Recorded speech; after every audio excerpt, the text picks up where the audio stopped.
Upper ખાતે અષાઢી બીજ નિમિત્તે ત્રિકમ સાહેબની રથયાત્રાનું આયોજન કરવામાં આવ્યું. આજે કચ્છી નવા વર્ષ તથા અષાઢી બીજ નિમિત્તે વાગડ વિસ્તારના મુખ્ય મથક રાપર ખાતે દરિયાસ્થાન મંદિરથી માલી ચોક, એસટી ડેપો રોડ દેના બેંક ચોક, નગાસર તરાવ થઈ ત્રિકમ સાહેબ વેડા ખાતે સંપન્ન થઈ હતી, જ્યાં ભવ્ય મેળાનું આયોજન કરવામાં આવ્યું હતું, જેમાં સમસ્ત મેઘવાર પંચ સમાજના ભાઈઓ અને બહેનો ઉપસ્થિત રહ્યા હતા.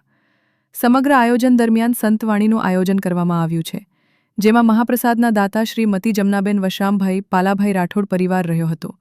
આ પ્રસંગે ચિત્રોડ ત્રિકમ સાહેબ મંદિરના ગાદીપતિ આત્મહંસ સાહેબ, ત્રિકમ સાહેબ વિરડાના રાજેશ્વરી દેવી, રાપર નગરપાલિકાના પ્રમુખ ચાંદભાઈ ભીંડે, ઉપપ્રમુખ બબીબેન સોલંકી, મૂળજી પરમાર, બાબુભાઈ મુછડિયા, આંબાભાઈ મકવાણા, દુદાભાઈ સેજુ, ઉકાભાઈ મુછડિયા, વિજય સોલંકી, અશોક રાઠોડ, સુંદર ચૌહાણ, દિલીપ ગોહિલ, મોહનભાઈ ગોહિલ સહિતના આગેવાનો અને રાજકીય સામાજિક આગેવાનો ઉપસ્થિત રહ્યા હતા.